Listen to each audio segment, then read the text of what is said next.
Ти приходиш зі школи, включаєш кадетів, потім йдуть солдати. Це хороший серіал. Я не можу там позбутися цих спогадів про цей контент. Ну, а бач, зацікавилася. Не можна. Ні, просто не почув. Російська. Ну, це фраза розумна, це Путін. Це великий біль для всіх українців.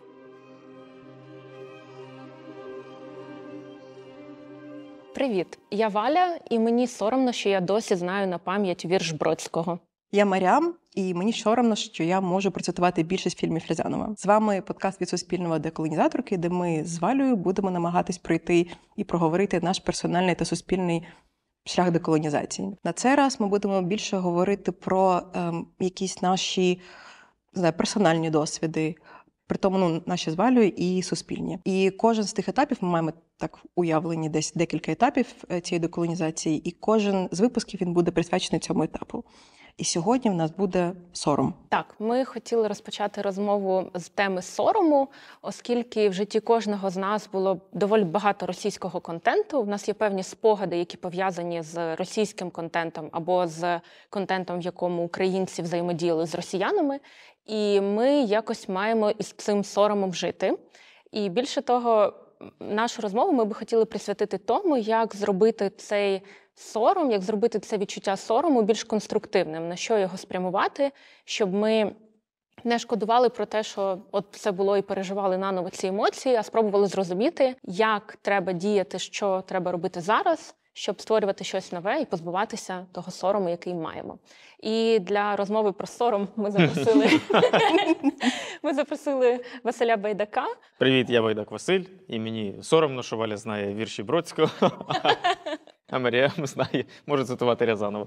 Ні, насправді в мене купа просто відсилок на російський якийсь контент, тому що це прям була частина дитинства, школи і прям, а в комедії, це... Коротше, це я тут не просто так. Ну тоді розкажи щось таке. Ну, по-перше, це така база. Ну, просто в гуморі воно ж часто ти кидаєш якісь відсилки на будь-що. Я там, умовно, передивляюся якийсь свій старий навіть контент, який я робив, там того ж Бубудука я дивлюся якісь там стендапи старі, і часто відсилка на на якусь російську культуру, там поп-культуру, умовно, тому що, а чому вона кидається? Тому що є відчуття, що це знають всі. Ну і Росія над цим працювала, прям заливала купу капітальні кошти, щоб воно стало своїм. І просто інтуїтивно, а в комедії ти ж виходить як?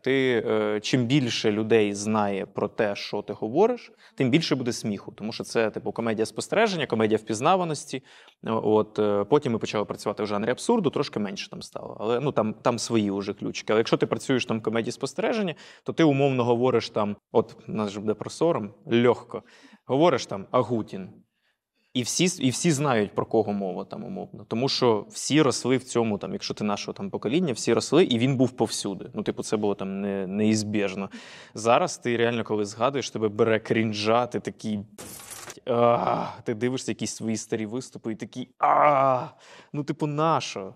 І воно прям дуже крінжує. Так що прям супер соромно. Тобі було смішно, коли ти це писав чи ні? Тобто, як це в тебе було більше, як механістична штука, що треба зробити, щоб люди всі впізнавали, і це класний жарт?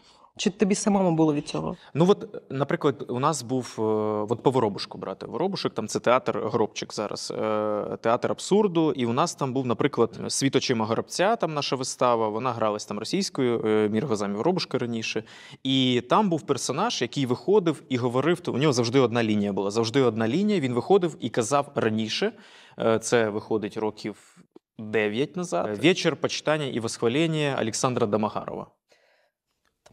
Домогаров. І коли ти працюєш в абсурді, то в тебе йде така гонка за тим, що всі такі, хто це? Ми знаємо, хто це, але хто це? І ми на цьому працювали. Це був Іван Богун з «Вогнем і мечем»?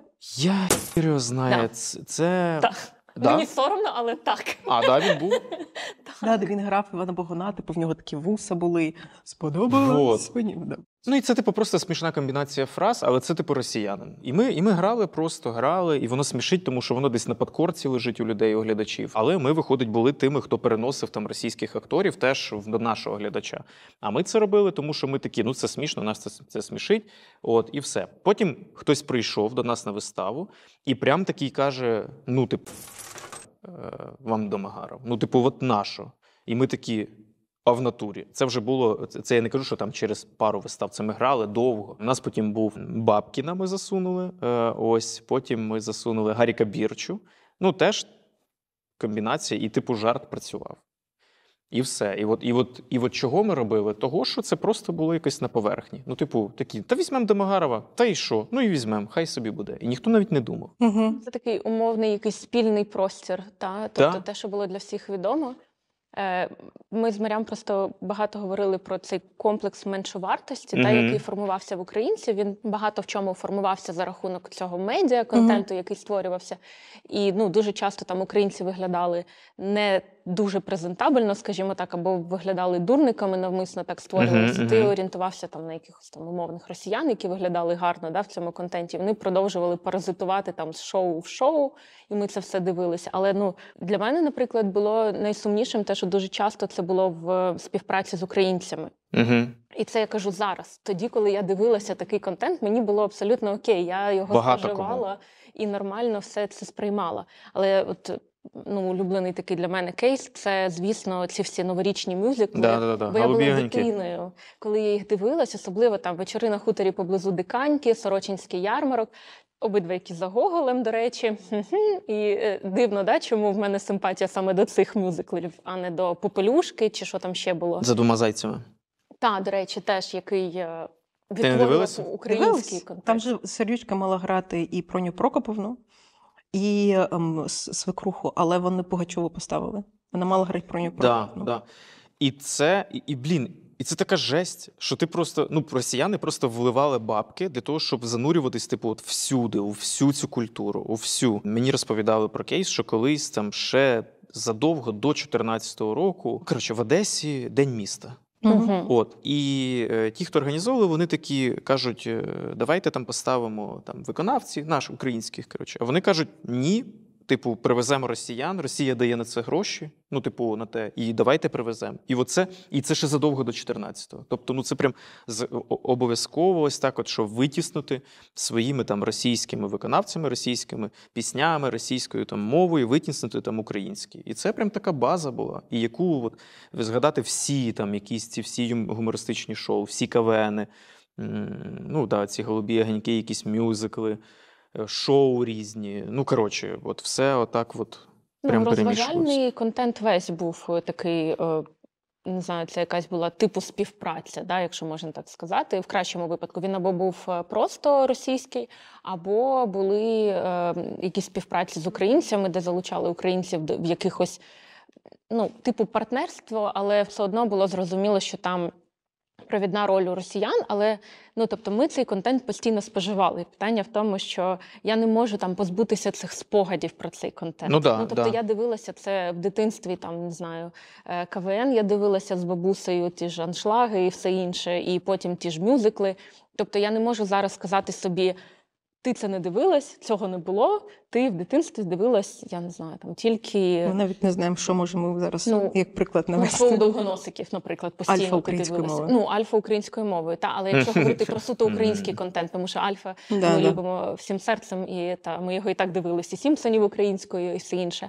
Але якщо говорити про там суто український контент, я не можу штучно замінити ці спогади, вони в мене є. І є певні асоціації, тому що ми дуже часто всі ностальгуємо за тим, що було в минулим, і це така ностальгія інколи за тим, що було краще, не знаю, було легше, якісь такі в нас асоціації. А коли в твоєму минулому є цей російський паразит, то трошки складно за цим ностальгувати, тому що ти такий, в дитинстві було прикольно, русня в дитинстві теж була.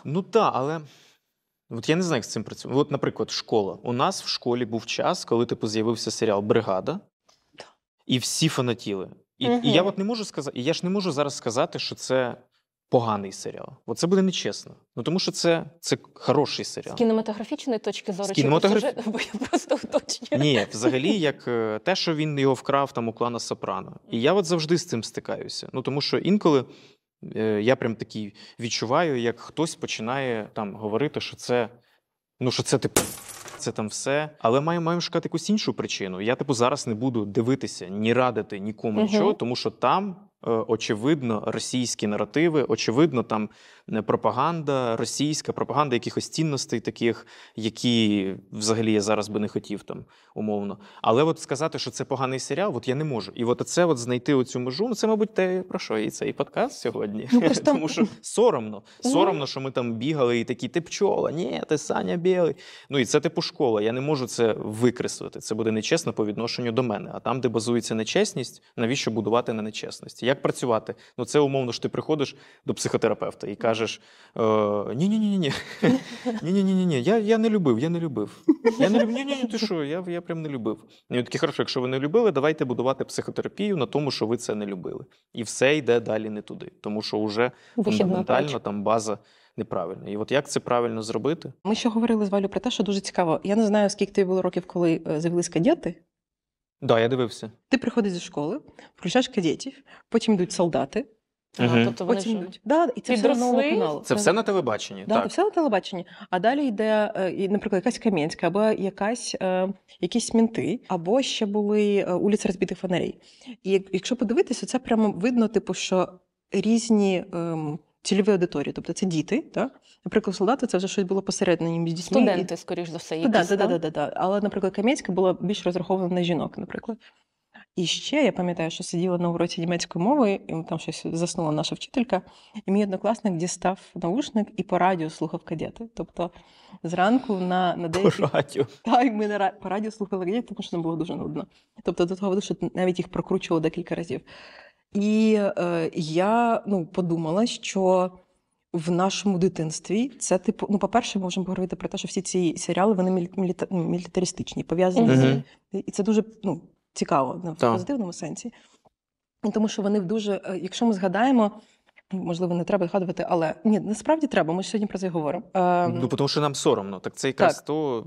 Тобто в кадетствах, наприклад, весь час основною лінією йшла думка про те, що офіцер – це гордо. І офіцер російської армії. Тобто це весь час це був натяк, який ще, знаєш, з натяком на ту білогвардійську якусь історію. Так само, не знаю, в усіх цих серіалах якийсь був натяк на те, що буде частиною цієї російської системи, це класно. І ми з цим росли, знаєш, на серії, що у нас був варіант дивитися тільки один серіал, а далі йшли якісь, не знаю, міжнародні там серіали або друзі. Я просто пам'ятаю, як я сиділа, і ти просто включаєш новий канал, і воно йде одне за одним.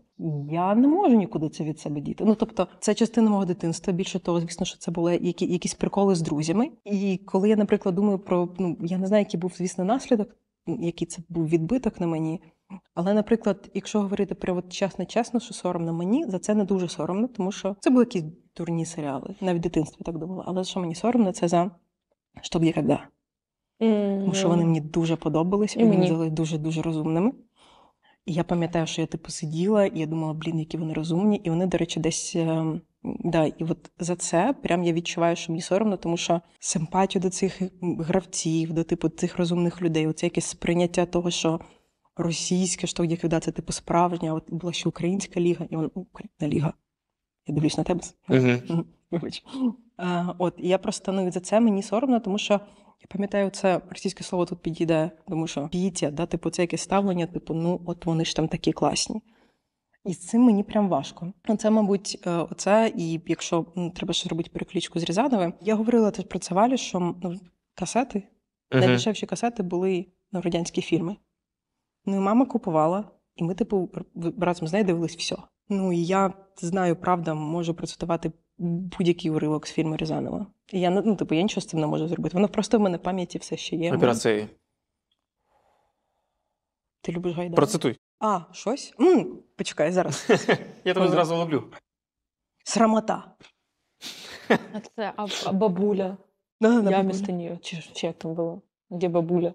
Так, що ще було? Учись, студент. Да. Ну і зараз ти такий згадуєш, і, ясно, що ти перенеси там, нас з цією свідомістю туди, ти вже не будеш цього дивитися. Просто такий, ні, це не треба. Це не треба, ви не дивіться, і ви не дивіться.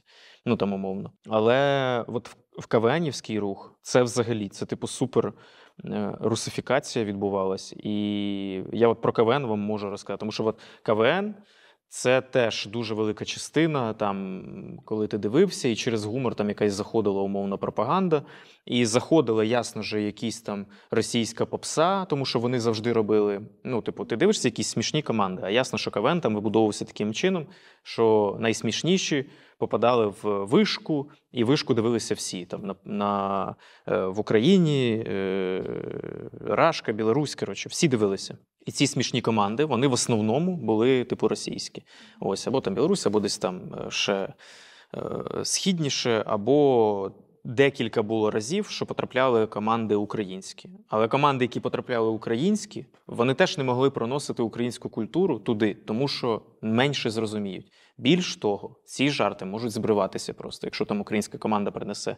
Жодної української команди, україномовної, яка б говорила українською, не було в вищій лігі. Зараз я вам трошки розкажу, тому що це насправді дуже жорстка штука. Як будувалося все. Тобто є вища ліга КВН, Масляковська, яка, типу, політична, як уже, тому що приходив Путін часто, приходили там президенти Росії туди, всі ці сиділи там, сміялися, і ясно, що жартів ніяких не було там якихось гострих, 100%. Вища ліга КВН, вона, типу, там знімається в Москві, транслюється, звідти це ілюзія, не ілюзія, фронтмени ставали типу суперзірками, і потім ви їх теж всі знаєте.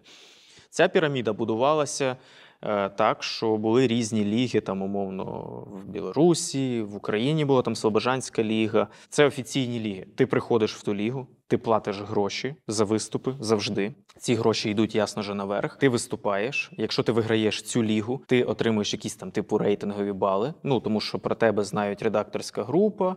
Ось. І потім всі команди їдуть в Сочі. В Сочі це великий відбір, де всі команди там, виступають. Ось. І їх уже дивиться Масляков, там уже редакторська група каже, ці нормальні, ці ні, ці ні, ці ні, ці ні. І звідси формуються, потрапляють в там якісь уже там Воронежська ліга.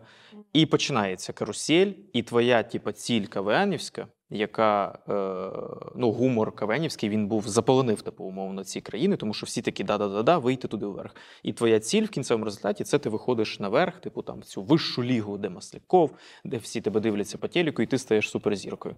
Ось, тобто свого часу ж, там, 95-й квартал свого часу пройшов, типу, туди школу. Вони ж були, типу, в вищій лігі, потім вони посилали, наскільки я знаю, Маслякова, і зробили, типу, свій, 95-й квартал, город Кривой Рог.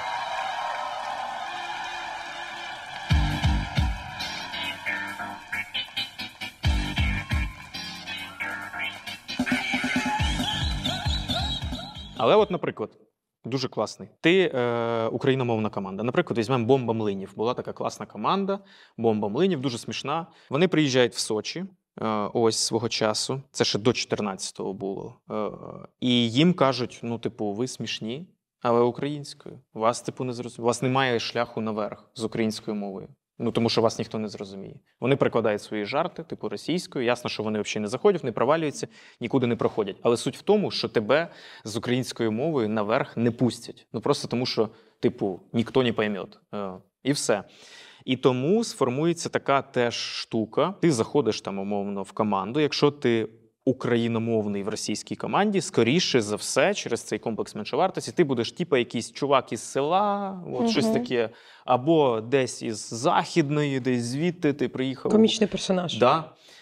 Бо якщо ти україномовна команда, ти не маєш там шляху умовно в цей. Але були типу суперпотужні команди, які ясно ж такі, та йдіть, нам не треба там умовно ця. Формувалася якась вишка українська вища, українська ліга, де були круті типу україномовні команди, які не здавалися і типу українською жартували, їм було там наверх умовно. Але були команди, які були офігенні україномовні, але вони хотіли наверх, і тому вони типу, міняли на російську. І це прям такий дуже приклад, як, в принципі, в кожному якомусь культурному класі таке відбувалося, там, умовно, з українською, російською мовою. І це прям дуже прикольно.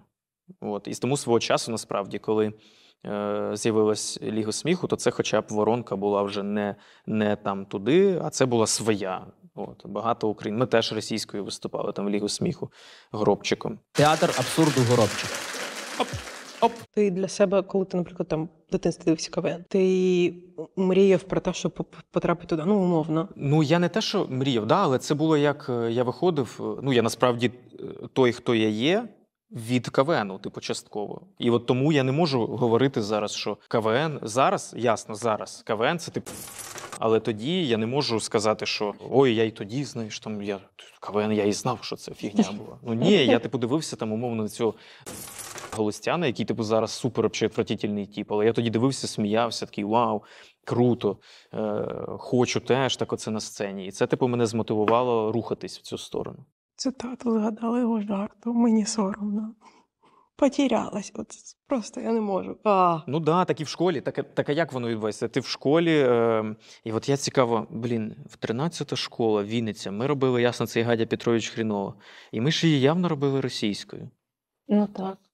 Хоча школа, типу, супер україномовна. Ну так, а то ж концерт. Так, це сприймалось. Ну, я зі свого досвіду шкільного скажу, що я коли була в молодших класах, я не пам'ятаю точно, 2-й чи 3-й клас, і ми вирішили зробити свій мюзикл «Вечори на хуторі поблизу Диканьки». Угу. І я через те, що я супервідповідальна людина, я вирішила допомогти класній керівниці нашій, і я сказала, я напишу всім тексти пісень. І я сиділа вдома з касетою з цих пісень і писала всім тексти, щоб всі вивчили, ті, хто будуть виконувати ці ролі, щоб вони вивчили ці пісні, тому що ми їх використовували. І я їх писала. Ти їх пам'ятаєш деякі, мабуть? Насправді ні. Ну, я, може, пам'ятаю там кілька рядочків, але я не пам'ятаю всі. Але я чітко пам'ятаю, як я сиділа весь вечір і переписувала цей текст для того, щоб допомогти однокласникам, щоб у нас був гарний мюзикл, гарна вистава, і всі ж так гарно там співали би ці пісні. Не виникло думки там, чи треба це використовувати, чи ні. Ну, тобто, не було в мене цих сумнівів, так? Ну, у мене дитини в початковій школі, але там, знову ж таки, я не хочу знімати з себе відповідальність за це і казати, ой, я була маленька. В підлітковому віці я так само дивилася всі ці серіали, і взагалі там я не дуже знаю радянський кінематограф, але я пам'ятаю ці російські серіали, які там початку нульових були по телеку. Я їх дуже добре пам'ятаю, бо так само їх дивилась вдома. І я не можу позбутись цих спогадів, умовно кажучи, там, якщо називають ім'я якогось персонажа, я знаю, про кого мова. Все. Тобто я нічого з цим не можу зробити. Так само, власне, там поезія Бродського, з якого я почала, що я досі пам'ятаю цей вірш, я не можу його викреслити зі своєї пам'яті. Мені подобалась там якийсь час ця поезія. У мене в школі в 11 класі там було таке захоплення цим срібний вік, ця срібна доба російської поезії, очевидно. І це таке було, все сприймалось як надбання світової культури. От ще питання в тому, що це була така трошки підміна понять, що ніби ти торкаєшся не просто якоїсь російської культури, ти ніби цим торкаєшся надбання світової культури. Тому що росіяни дуже часто говорять так про те, що там їхня велика культура, що це частина світової спадщини, там велика частина світової спадщини. І так само воно для мене сприймалося. Але а як ти зараз ставишся до? Та от з балета прийшло. Зараз в навушничках. Озеро. Мені просто цікаво, як ти от зараз... Тому що це правда, бачиш... Усвідомлено. Тобто зараз чи варто було, напевно, постаратися зробити це раніше? Раніше не в 10 років, очевидно, так? Але там, не знаю, 18 років. Але в мене ситуація в тому, що я пішла вчитись в університет на українську філологію, і я почала глибше вивчати українську культуру, зокрема через українську літературу. І я почала для себе відкривати дуже багатьох авторів, яких немає в шкільній програмі. Плюс тоді не було видано, ці книжки мало видавались. Зараз ми маємо багато серій, той же «Неканонічний канон», який зараз видається. Я це читала в університеті, і для мене це було відкриттям, що є такі автори, тобто, що є такі тексти. І тоді я почала якось формувати глибше уявлення про різноманіття нашої культури, і що російська культура не є в цьому плані якоюсь унікальною. Тобто для мене стало зрозумілим, що мені цікавіше вивчати українську культуру і світовий досвід. Тобто мені цікаво проводити паралелі там української культури з світовим надбанням, там західноєвропейським, десь можна східні країни Сходу так аналізувати. Це мені стало цікавіше. Але чи могла я б це зробити там в 16 років? Ну, певно, теж можна було десь дослухатися. Але я не можу це змінити. Тобто воно вже як є. Я думаю, що якраз у Валі дуже класний приклад відповіді на питання, яке ти задавав, що з цим робити. Подивись, ти типу живеш з умовним Бродським, Рязановим, не знаю, Гайдаєм, до речі, операція, і це Гайдай. Бачиш? Дуже попалась. Корисно. Це була перевірка. А ти думаєш, що ти мені даєш фільм Гайдай? Ладно. Питання, наприклад, живеш ти з умовним Рязановим, Бродським, Гайдаєм, неважно, в голові. І що тобі з цим робити? І, насправді, у Валі дуже класний приклад. Ну, типу, соромитися себе за це ти не можеш, тому що це минуле. І тут теж цікаве питання, яке ти задав, чесності з собою, тому що тобі ж в той момент, тому Васі це подобалось, ті Маріам це подобалось і так далі. Але з іншої сторони, що ти можеш робити, це намагатись не культивувати його, тобто те, що... Це 100%, так. І дізнаватися щось нове. Тому що те, що ти розповідаєш, це дуже класний приклад того, як велика, ну, тому що освіта вища, це велика кількість інформації, яка тобі відкрила зовсім інший світ, вона його розширила, да? І мені здається, що це якраз і, типу, цей вихід, що робить з цим соромом, це, типу, розуміти, що він є, і просто намагатись розкривати, давати собі більше інформації, дізнавати щось нове. Да. Закінчуємо.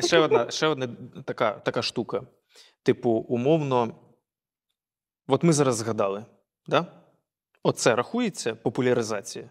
Чи це не рахується популяризація? Я так не вважаю. От, типу, от можете мене бити. Ні, це все, це просто цікаво. Це теж ці відповіді, які... Якби ми зараз з вами почали аналізувати детально цей контент, і радили передивитись, ну, типу, напевно, це було б ближче, да, якийсь аналіз такий глибокий, він був ближче до того, що популяризація, тому що це збуджує певний інтерес. Коли тобі щось довго розповідають про якийсь контент, воно викликає певний інтерес до того, так, а що ж там воно насправді? Тобто це не індульгенція дивитися російський контент. От, копаємо далі. Я сказав, ми висіли на серіалі «Бригада». Хтось зараз дивиться такий, а я не дивився. От де ця межа, ну, типу, чи це якісь, умовно, одразу пояснення має бути? Чи як формувати цю... Ну, типу, от як себе захистити від того, щоб ти на якихось, умовно, інтерв'ю, щоб, ну, там, чи на отаких дискусіях, щоб це не переросло там якусь ну, коротше, щоб це класний серіал, прикольно, він дивився. Да, я знаю, що це поганий, зараз його дивитись не можна, але я подивлюся зі знанням цього. Чи якщо зі знанням цього, що це поганий серіал, як в експерименти його дивишся. Ну, коротше, і от де? Оце... Ти дуже слушно сказав, що його там злизали з клана Сопрано. Порадь подивитись клан Сопрано. Ну, ні, це якщо так копатися, то в принципі у всьому. Я нещодавно такий, «Дим сигарет з ментолом» – це вкрадена українська пісня. Ось нещодавно побачив ролик, що там, здається, Волинська, так? Так, десь сукня, щось там. Що за пісня? А я не скажу. Бач, зацікавилася. Не можна. Ні, просто не почув. Російська. Ні, тобто мені здається, що в будь-якому випадку треба, коли ми щось таке згадуємо, треба пропонувати альтернативу якусь. Або давати, ну, це не значить, що ти маєш мати, я не знаю, перелік альтернатив до кожного контенту. Але в цілому, щоб це подавалось не з позиції того, що класний був серіал, от я його тоді дивився, але тоді кайфував. А от ви не дивились, ну, шкода, не покайфували. А з позиції того, що а зараз, є опції там подивитись щось українське, я не знаю, або там світової культури, знову ж таки. Секунду. Давай. Тут ж важлива тема, яку ти підняв, тому ми тебе і перевели сюди. Тому що проблема сорому взагалі, я не знаю, тобі взагалі колись було, якщо ти був на терапії з соромом, або якщо не був, неважливо. Просто пам'ятаю, що ти в іншому інтерв'ю говорив щось про це. Про терапію. Там така тема, що, наприклад, як з тим, щоб не їсти, наприклад, там, не переїдати багато солодкого. Там, якщо ми говоримо про розлади харчової поведінки. Одна з порад терапевтки була, не їж це на самоті. Їж з кимось. Тому що коли ти починаєш це їсти на самоті, ти робиш вигляд, що я нормальна, я як всі. У мене є секретик, який я замовчую і роблю вигляд, що я насправді нормальна. І оцей процес замовчування, воно більше робить оцю тему більш цеглою, як всередині. Насправді, там з багатьма звичками така сама історія. Мені здається, що коли ми проговорюємо це ось так публічно і говоримо, що, мені соромно, і от задаваючи питання, я не знаю, що з цим робити, мені здається, що ми трохи знімаємо з цього... Я думав, ти мотивуєш дивитись серіал «Бригада» компаніями. Ні. Я просто вважаю, що якраз, можливо, замовчувати і робити вигляд, що того не було. Мені здається, що це якраз неправильно, тому що воно нас всіх віддаляє одне. Тому що, коротше, що я думаю, що рух хоче зробити з нами Рашка? Бо війна – це ж не тільки про те, не тільки про досвід конкретно військовий на фронті. Це і про психологічний досвід кожного з нас, де ми, кожен з нас, відчуваємо самотність, страх, своє власне горе. І от всі дивились, не знаю, там всі слухали «Мертвого півдня», тому що там мій хлопець, наприклад, якийсь момент розказав мені про «Мертвого півдня», всі слухали «Мертвого півдня», а я там слухала якусь погану російську музику. І оце відчуття того, що, мені страшно про це сказати. Мені страшно, що хтось мені скаже, що я недостатньо українка, що я недостатньо патріотична і так далі. І мені здається, що нам дуже важливо згадувати, що... Тому що все це відчуття сорому, воно дає нам відчуття, що ми самотні. А це те, що Рашка і хоче. Тому мені здається, що тут важливо, правда, говорити про це. Ну, звісно, що не в такому форматі. Та абсолютно, як Валя сказала, не в тому сенсі, що радити подивитися, а проговорювати, що це було минуле. І насправді я з тобою теж погоджуюсь, але я скажу, що ти маєш мати список альтернативи, тому що ти публічна людина. Тобто, Ні. Так це тільки я зараз взагалі вперше згадав цей серіал. Ні, я просто, Валя сказала, звісно, ти не маєш. Я думаю, ні, ти маєш. А чи б ні? Тому що воно правда. Я закінчу цей весь дурацький монолог з однією фразою, яку забула сказати. Коротше, Сенгаджі Тарбаєв. 2001 рік. Що я зробила? І Валя вже в курсі, звісно, тому що Валя знає всі мої шизофренії. В общем, сіла я подивитись всі випуски КВН і знайти всі згадки України. Мені було цікаво. Ого. Я не зробила це до кінця, не радій. Але я зробила там років 8-9. Я дивилась, звісно, що чверть сезону, щось таке. Тобто я не дивилась там кожен раз, коли я виходила. І я дивилась на згадки, тобто в мене було в таблиці згадки про Україну, згадки про Шевченка, про мову, іменно про мову, як вони говорять, а потім вже, звісно, залежить від політичної там зміни, там, не знаю, Янукович, там Порошенко і так далі. У 2003 році на розмінці Сенгаджі Тарбаєв, він пожартував про Тараса Шевченка. Тарас Шевченко об Андрее Данилко. Заманите на гастролі по Україні милой, посреди широкої степі вирийте могилу. Тобто, і це була вища ліга, і це був якийсь там полуфінал. Якщо він робив такий жарт, то значить він розраховував, що люди знають, хто такий Тарас Шевченко. І от мене це прям сильно вразило, що і висміювання Тараса Шевченка було на такому рівні, що умовна людина, здається, він казах, да. Тобто, умовно, люди з абсолютно там більш віддаленої частини пострадянського простору знали, хто такий Тарас Шевченко, і розуміли, що його висміюють. І це було так давно. І мене це, звісно, дуже вразило. Там було дуже багато інших, звісно, жартів, але... Може, це пов'язано з тим, він знав про Шевченка, бо Шевченко був в засланні там. Тому, можливо, там це актуалізована фігура в їхньому культурному контексті. Я зараз передивляюсь «Доктор Хауса», і там в восьмому сезоні Тарас Шевченко. Твоя бабуся дуже гарно виглядає. Так. І там українка, і вона говорить українською, що от важливо, що часто в серіалах буває таке, що я з України. Говорить акцентом, але вона також... Ні, я дивився, вона прям українською говорить. Вона коли по телефону спілкується, я дивився в оригіналі. Я передивилась 2 місяці тому. Я подивився десь дні 4 назад. Українською, з акцентом, тому що вона американка сама по собі. Вона сама по собі американка. Так. Вона говорить але це саме українські слова, саме українські. Я такий, нарешті. Буває часто, що я з України і з кимось по телефону, і російською говорю, і це як норма. Точно. А вона, і там Шевченко, і там якісь жарти про... Але тут важливо додати, що в «Докторі Хаусі» вона дуже багато натяків на те, що вона, звісно, що... Не натяків, там прям повія.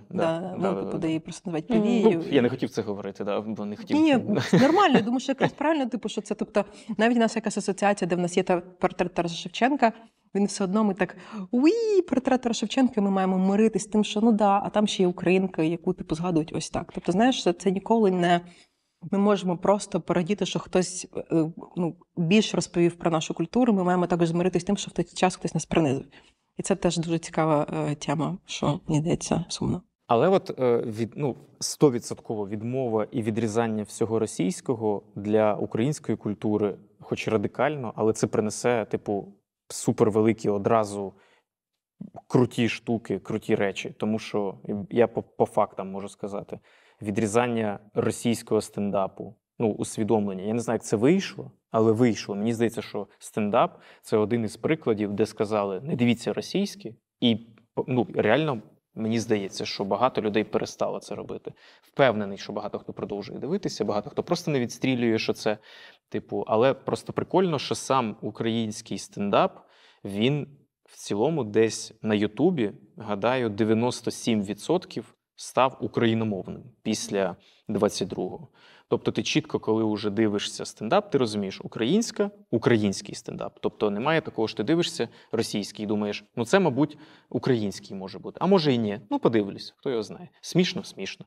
Тобто зараз ти такий, якщо ти дивишся стендап російською, це, скоріш за все, типу відсотків там, росіянин, білорус. Якщо дивишся стендап і там українська, то це український стендап однозначно. І оце відрізання зробило приріст українського стендапу. Ну, типу, багато хто говорить, український стендап виріс. А це тому, що глядач, який такий, да, все, ми не будемо дивитись російський стендап, він перейшов, а український стендап уже був готовий. Ясно, що це спровокувало приріст, багато молодих коміків-комікез з'явилося, там тіктокерші теж під'єднався паралельно, тому що сама оця в стендапі через тікток зайти, стати популярним, воно приблизно десь воно почалось в 21-му, можливо, де кидали просто короткі ролики, люди такі, вау, прикольно, і хоп, і вже ці люди на сцені і випускають свої там сольники, умовно. Стендап, тобто відрізання російського, зробило приріст українського. А з такої кількості буде багато якості. Ну, типу, коли буде відсіювання. Видавництво. Ну, типу, подивіться, на якому зараз всплеску видавництва. І я хочу зауважити, що дуже багато класики перевидається. Так. Тобто одночасно кілька видавництв можуть видавати там книжки, не знаю, Ольги Кобилянської, Михайла Коцюбинського. Тобто цікавість не тільки до сучасної української літератури, а й до класичної, тобто до перечитування. І хочеться брати до рук нову красиву книжку, не видану за радянських часів з радянською цензурою, а хочеться взяти нову, яку ти розумієш, що там все збережено, і ти то прочитаєш те, що автор писав, а не те, що хотів побачити радянський редактор. І це підтягує, формується більше українська спільнота навіть там тих, хто почав писати. Чому? Тому що видавництва заробляють кошти на переведених книгах. Вони перекладають книги, видають їх купують, вони отримують кошти, зараз видавництво вверх. Раніше для чого? Якщо типу люди купують російську, ну типу можна дешевше придбати, просто взяти з Росії якусь книгу російською, які не будемо називати там книгарні, але умовно продавали запросто. І навіть ті, хто казали, ми не будемо, але потім робили, але байдуже. І для чого там збирати перекладачів, платити додаткові кошти, якщо типу люди не будуть купувати це, а будуть купувати російське. Відрізання там повністю перекладів російської і там російської книги з Росії мається на увазі, яка там перекладена і тут просто куплена подешевше, спровокувало, що видавництво отримало кошти. І що роблять видавництво? Скажу чесно, типу, тільки я там умовно відмовив видавництвам десь 4, де я сказав, дякую, ще не готовий, може колись в майбутньому. Тому що вони розуміють, що є попит, і тому вони приходять до мене, як до письменника, вони промахнулись, скоріш за все, але, ну, вони, мабуть, багато з ким промахнулися, багато хто почав писати, а може, то й не треба було робити, але це кількість, з якої буде якість, тому що вони так можуть знайти людей, які пишуть офігенно, і які не могли цього зробити, тому що, хтось скаже, а хто це купить? Там, умовно. І це клас, приріст, музика, те саме. Там з музикою важче, тому що тут важче розставити цей бар'єр. Ну і всі знаєте, що там слухають цю музику російську, там теж багато, але згадати цей всплеск, який був в 14-му, теж який зараз, що багато музичних колективів, прям дуже багато. І закон. Закон, так, от як прийняли закон ротацію на радіо, і це працює. Закони теж класно це працюють. І з видавництвами теж це ж закон, правильно? Так. Теж закон, який це заборонив. Але при цьому, що, вибач, тут теж, тому що ти розповідаєш, що це правда все, але тут важливо знати, що у цей момент у нас є проблема, да? Наприклад, вся музика російською мовою. Ми приймаємо закон, і не все не одразу дуже легко, тому що я пам'ятаю, що в таксі це було, і це було якесь типу радіо, типу техно чи щось таке, і оскільки в них не було варіантів, що вкрутить українське, вони просто крутили Вакарчука, якісь типу звуки були, типу техномузики. І це було смішно, там, умовно, не знаю, там перший місяць, тому що просто музики не було, але потім почався просто неймовірний зліт, тому оцей момент теж притирки, він нормальний. Про щоб типу теж у людей не було того відчуття, що має бути все просто дуже, ні, це нормально, що є якийсь пошук рішення, воно завжди дуже легко. І це от з такого масового переходжу на індивідуальне. Тобто от ми бачимо масові приклади, відмова там від російського спровокувало приріст. І те саме відбувається і в особистому житті. Типу, ти коли починаєш відрізати, в тебе все рівно є бажання щось, і ти починаєш знайомитись не тільки з українським, а й там, умовно, із світовим, там, західним. Це, типу, супер, не знаю, мені здається, це супер прикольно. Але є одна така трохи тригерна в цьому всьому тема, тому що ми з вами говоримо зараз, ділимося цими спогадами про свій сором, про те, як ми там знайомились з іншим контентом, як ми з цього виходили. Але у нас, тобто в межах однієї країни в нас живуть люди, в яких супер різний досвід. І в нас з вами зараз цей досвід у нас з вами трохи схожий. Ми з вами споживали цей контент російською. Є люди, яким пощастило більше, вони споживали значно менше цього контенту. Там, можливо, книжки, можливо, там музику вони одразу слухали, там, українську, так, україномовну. Але зараз ми всі маємо між собою якось взаємодіяти, співіснувати. І більше того, ми з вами живемо в час війни, коли ми маємо кооперуватися, горнутися, так, всі одне до одного, враховуючи досвід інших людей. І тут, мені здається, дуже важливо теж зважати на формування певної терпимості до досвіду іншого. Тобто, так само, як мені важко уявити, як було рости комусь в Донецьку чи Луганську, так? Але там я чула спогади від своєї подруги Галі, яка росла в Маріуполі, і вона розповідала, як вона слухала україномовну музику, а друзі там навколо слухали багато російської музики, і вона така, це якась стрьомна музика. Типу, от є ж така прикольна українська музика, але там гурти не приїжджали з концертами в Маріуполь, тільки якщо це не була політична агітація якась, наприклад. І тобто, а там російські якісь гурти приїжджали, і вони там активно поширювали цю музику. І от у неї є такий досвід. А в когось є там досвід навпаки, коли тільки українські були гурти. І дуже складно інколи буває зрозуміти досвід іншої людини, що хтось не мав такої можливості, я не знаю, там з дитинства слухати всіх переможців фестивалю «Червона рута», умовно кажучи. Тобто, як формувати цю терпимість, як, можливо, її пропагандувати, не знаю, як пропаганда терпимості. Але якщо ми говоримо про телек, то пропаганда з телеку саме російського контенту була багато. Це у нас спільний досвід, який телевізор нам дав. Що люди про це дуже часто забувають і якось уникають цієї теми. Тобто говорять про книжки, говорять про музику, але те, що в нас телек був один і той самий, хіба я не знаю. Я не знаю, хто, можливо, хтось не дивився взагалі телебачення в дитинстві. Якщо тільки хтось виключав телек, тому що, інакше ти не міг заховатись від цього, грубо кажучи. Тільки, особливо, якщо ти, наприклад, дитина, то в тебе не сильно було вибору. Але, я не знаю, мені просто ще здається, що це важко, тому що зараз хочеться ж завжди згадувати щось хороше, правда? Те, що ми молодці, тому що я хороша людина, я ж непогано, це все. І мені ж тут, правда, хочеться, і також, коли, для деяких, можливо, ти для мене, що я роблю, виліж, це не так.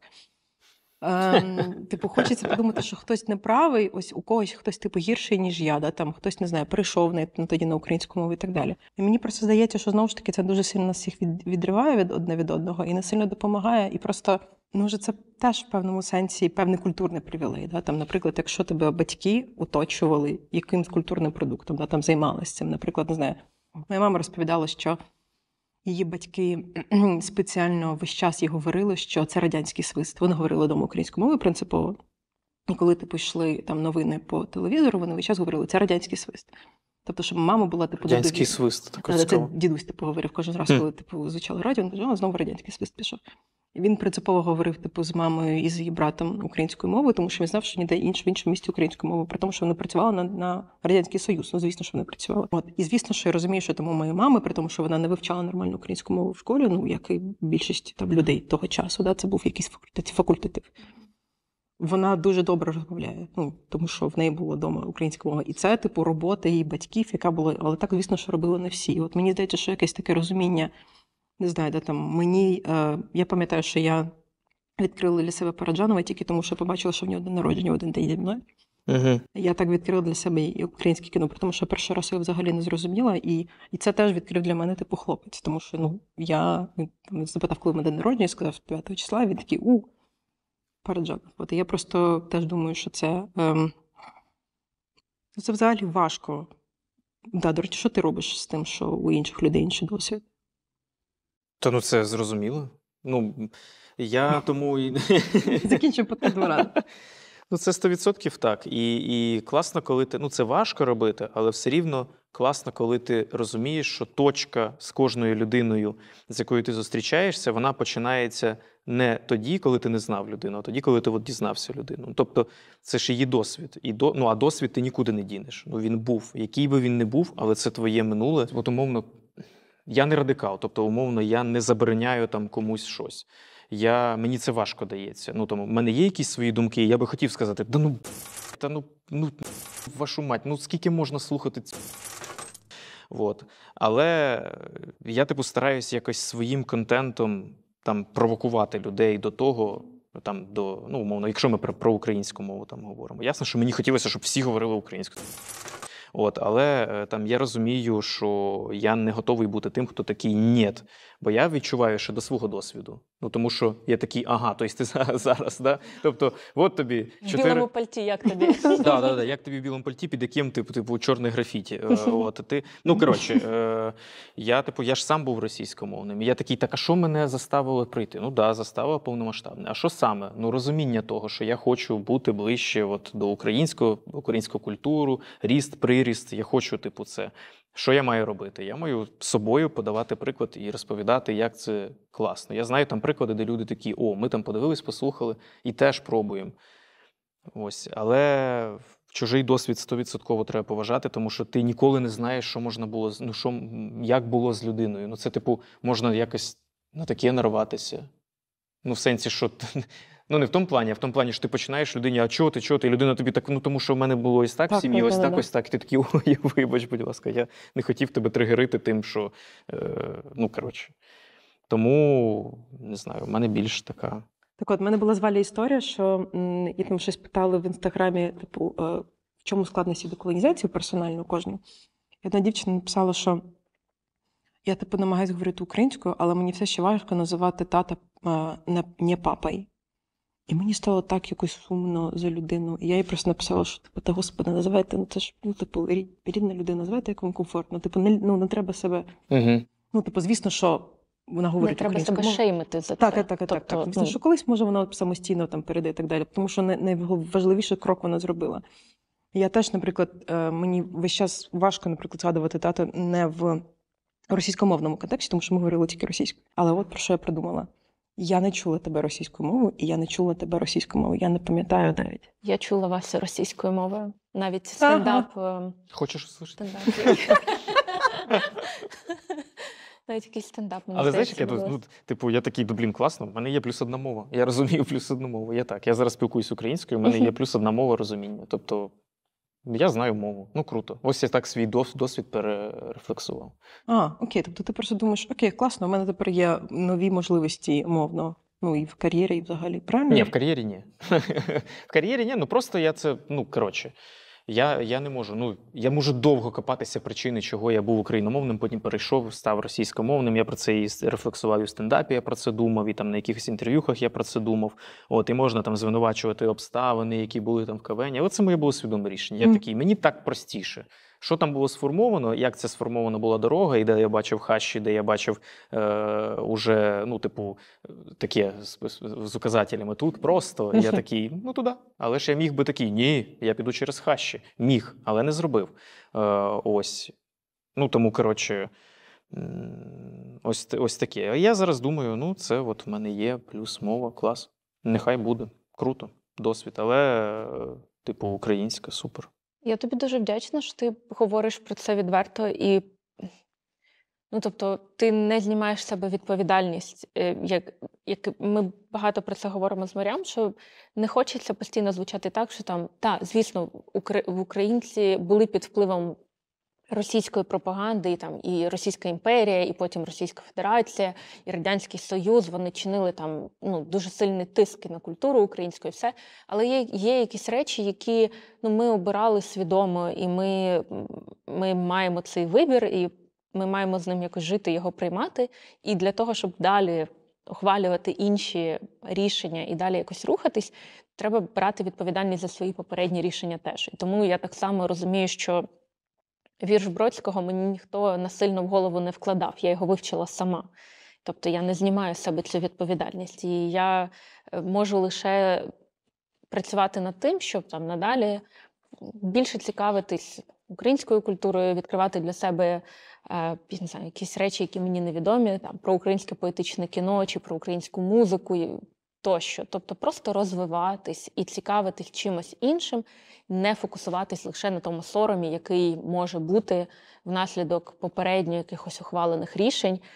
Тобто вже зараз це не зміниться, але так, це було там десь свідоме рішення. То ми робимо висновок, що треба не соромитися за те, що було, не культивувати те, що ми робили раніше, не намагатись через те, що це ностальгія, це моя пам'ять, дозволяти собі знов порнати в цю доріжку, яка дуже класна вказівниками, і відкривати собі щось нове, і розуміти, що це твої зусилля, твої вибори зараз. І пробувати ще теж не шеймити інших за їхній Це досвід. за зірочкою завдання. Так, тому що це дуже часто стає приводом для спекуляцій, і, зокрема, росіян, те, що там про поділ українців, зокрема, на підставі цього досвіду, який в нас є. Тобто поділ на українців російськомовних і україномовних – це ж абсолютно спекуляція російська, яка якраз будується там десь на цьому почутті сорому. Тоді і не шеймить. Не шеймить. Ми розуміємо, що це все якісь наші глибокі історії, наші глибокі вибори. І, звісно, що маємо вибачити себе, пробачити, навіть піти далі. Але при цьому всьому ми також розуміємо цей об'єм роботи. І це прям відчувається, як знаєте, ми з розмови там було весело, і зараз ми так спускаємось в те, що це робота. А чого ти зараз не подивишся фільм Рязанова?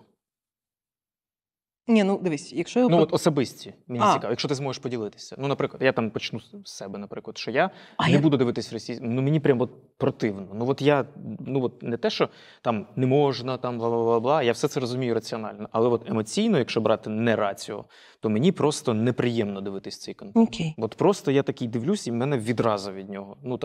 Не через мову, просто від самого усвідомлення, що це якісь я споживаю, якусь російську, і воно якось мені так прямо ж неприємно. Коли я десь випадково там попадається, чи в Тіктоці, там, чи десь щось, зразу. І це, мабуть, теж якась, мабуть, це не дуже гарна емоція, скоріш за все. Нажимось, ти ж не контролюєш. Так, але якщо брати з точки зору уже пропрацювань там, умовно. Я тобі кажу чесно, у мене такої реакції, як тебе, немає. І не тому, що я просвітлена, може навпаки гірше. Я не дивлюсь, тому що я знаю, що якщо я подивлюсь, в мене може прокинутися симпатія. Угу.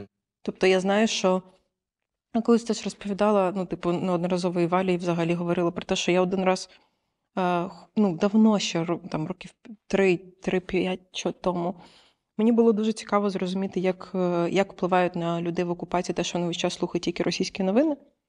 І я слухала тільки російські новини. Хотіла послухати місяць. І писала щоденник. Я тобі скажу чесно, це дуже швидко впливає. При тому, що там, не знаю, брат був в АТО і таке. Це, супер швидко впливає. Ти дуже швидко починаєш відбувати якусь симпатію. Тому що це ще було на фоні. Я прибирала щось, я на фоні слухала. І в якийсь момент я думаю, це фраза розумна, а це Путін. І ти так... І викидаєш цей полисмо, думаєш, що це таке? Тобто, я просто знаю себе, наприклад, розумію, що якщо мені 1000 раз показати там, якщо буду отак сидіти, давайте, покажіть мені російський фільм, де якесь говно. Я все одно рано чи пізно в мене оцей м'яз рефлексії, він якийсь може послабитись, і проникне якась симпатія. От симпатії ти боїшся? Так. Да. Тому що тому що знаючи себе, пам'ятаючи, чому мені подобалось, що в яких, тому що мені подобалось, ця симпатія до певних персонажів, тому що вони якісь цікаві, інтересні, це все. Я розумію, що для мене це слабке моє місце. І я просто розумію, що я не маю відчувати симпатії в ту сторону. Знову ж таки, тільки якщо я не сиджу, як передивлялась КВН з табличкою Excel, де просто записувала цитати. Як дослідження. Да. А ти? Чому я російську не читаю літературу чи фільми? Ні, наприклад, чому ти зараз не споживаєш російський контент? Мені не дуже цікаво. Якщо говорити про той контент, який зараз у них є, якийсь сучасний, мені не цікаво, що там. Навіть з якоїсь антропологічної точки зору мені не дуже це цікаво. Якщо говорити про якийсь радянський контент, мені подобалась парочка фільмів, подобалось. Це там «Москва сльозам не вірить», тому що, знову ж таки, якийсь там цей образ сильної жінки, який там, радянської сильної жінки, знову ж таки, який зараз я вже зі своїм досвідом, там, зі своїми знаннями розумію, що це абсолютно була там не феміністична історія, тому що вона стала щасливою тільки коли в неї з'явився чоловік. Добрий день. Тобто мені вже це теж не цікаво. Російська музика, яку я там, можливо, в підлітковому віці слухала, зараз мені, є момент, що я думаю, якщо я пісню якусь цю послухаю, можливо, в мене виникне ностальгія за тим часом, коли я була там підлітком, слухала ці пісні, не знаю, там, можливо, якусь з цих пісень я слухала, коли відпочивала в таборі «Артек» в Криму. І я блокую для себе ці спогади, тому що мені болісно це згадувати. Блокую в якому сенсі. Я не хочу переживати асоціацію з чимось класним і українським в прив'язці до російських пісень або до поезії російських авторів, які там я, наприклад, читала, перебуваючи там в «Артеці». Тому що зараз «Артек», Крим – це великий біль для всіх українців. І асоціювати його з чимось російським я не хочу. Тобто я хочу розірвати цей зв'язок для себе. Цікаво. А чого ти питав? Ні, просто цікаво. Тому що раціонально, по факту, всі знають, чому. Мабуть, не всі, а ті, скоріш за все, хто вас буде дивитися. Так. Але емоційно у кожного різні причини, чому... Монетизації не хочеться теж. Це я відношу до раціонального. Так. А те відчуття. Просто зайвий раз проговорити. Так. Оце я відношу до раціональних причин, чому це не варто споживати. Те, що імперіалістичні наративи, те, що там розбиття кордонів, бла-бла-бла. Ось те, що всі знають. Але емоційне і особисте – це цікаво теж. Тому що ти теж сказав цікаву фразу. Ти сказав, на початку сказав, що «Бригада», ти не можеш сказати, що він поганий серіал. Так? І через те, що він не... Дивіться, тут важлива штука. Я не дивила «Слово пацана», я не раджу, я не вважаю, що навіть для антропологічної штуки це зараз дуже цікаво. Але з того, що я чую, я розумію, що це якийсь якісний російський контент. І тому він, людям подобається. Там дітям, умовно, українським, про які взагалі була вся ця розмова, що, мовляв, хтось там дивиться його. І це ж одна з проблем. Це вони ж роблять, якісний, тобто продакшн хороший. І через це легше потрапити на цю вудочку. Воно просто подобається, і це багато нормально. Грошей. Звісно, що багато. Те, що й було зі свого часу з російським стендапом, це був «Газпром Медіа», в яких бабла просто жопою жуй, і вони робили ці стендап ТНТ, вливали купу продакшена, який був суперякісний, наймались купа авторів, які прописували матеріали. І це все було на Ютубі, потім ці шоу з'явилися, які «Що було далі», оце все, що дивилися всі. Ладно, не всі, тому що я, наприклад, не дивився, мені було не цікаво, умовно, і ще. Це не те, що я такий, я не дивився, мені було не цікаво. Ось.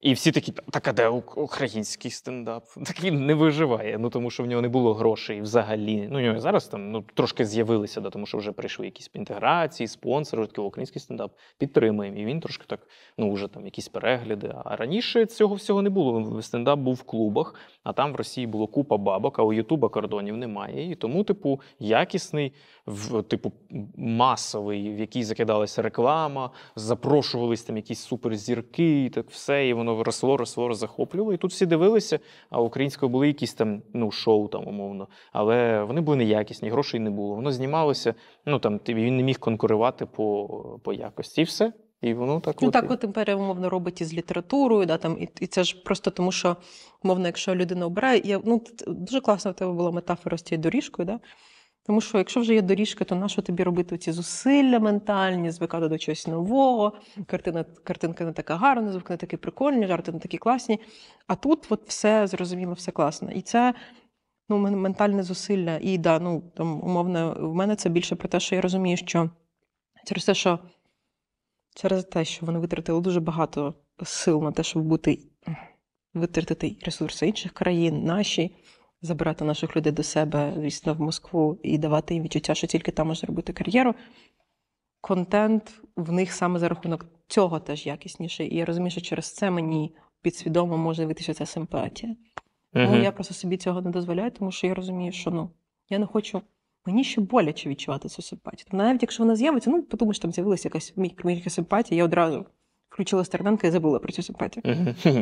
Але мені просто боляче, тому що я колись, це як відчувати, не знаю, Ну, типу, мені дуже боляче от взагалі, тому що я коли ще думаю про кількість, типу, людей, у яких там родичі, про друзів, які там в мене були, і так далі. Типу, це просто все дуже болюча історія. Мені не хочеться витрачати жодне з таких ніжних почуттів туди. Ну тут ще й плюс зрада виходить, тому Да. що ти зараз розумієш, що це, ну, типу, зрада була цього контенту по відношенню до тебе зараз, Да. а це прив'язується тісно до твого дитинства, і ти немов відчуваєш, що ти в дитинстві був зраджений, хоча в дитинстві цього не відчував. Перенеси себе з цією свідомістю туди. Ти це все розумієш, але там не... Плюс ти ще й думаєш, ага, я був ідіот, значить. От, але ти по факту був тоді не ідіотом, ти просто попав там на цей крючок, вудочку, але зараз перенеси ти цього не будеш робити. І тут, коротше, да, і тому і виникає оцей сором за те, що тобі стидно зараз соромно говорити про те, що ти робив якісь помилки. Але, мабуть, говорити і усвідомлювати ці помилки – це один до шляхів теж. Але от чи називати теж це твоєю особистою помилкою, тому що тоді ти цього не усвідомлював. Ну, коротше, це все теж. Ну, наприклад, мені, як людина, яка живе завжди сьогоднішнім днем і дивиться, там, не думає про тягар, старається не нести там умовно минулого, а розуміти, що сьогодення ось є кожного дня, то це, мабуть, важко там усвідомлювати, що це була помилка, бо тоді ти думаєш, а де я буду знати, що зараз... Ну, коротше, що зараз от те, що ти робиш сьогодні, що це не твоя помилка, яку ти будеш думати в майбутньому. Ну, типу, умовно. Я не прив'язки там до чого, а до будь-чого. До того, що ти їсиш чіпси, чи до того, що ти пішов до цього лікаря. Ну, коротше, і це тому така важка штука, але це точно треба говорити про це. Ну, коротше, не блокувати і не думати, не говорити, що це прям цього не було. Ніякого не було. Ні. Для мене пчолка це пчолка, жалейка і все. Ну, власне, тому розмову першу ми вирішили зробити саме про сором і почати взагалі розмову про цей персональний шлях деколонізації і суспільний шлях деколонізації з того, що так, нам є щось в нашому минулому, за що нам може бути соромно, але разом з тим це нас не має зупиняти і нас не має обмежувати, а має бути таким поштовхом до того, щоб далі розвиватися і дізнаватися більше про щось своє, про українське, про світову культуру, і на цьому не зупинятись, не зациклюватись на тому, що було колись, а думати про те, як сформувати краще, цікавіше майбутнє для себе, для інших поколінь. З вами були Валентина Сотникова, Василь Байдак і Мар'ям Наєм. Це подкаст деколонізаторки на Суспільне культура. Підписуйтесь, будь ласка, на канал Суспільного культура, ставте вподобайки цьому відео, слідкуйте за новинами про виходи наступних епізодів. Наступного разу ми будемо говорити про злість. І сподіваємось, що ця розмова була вам такою ж цікавою і потрібною, як і нам.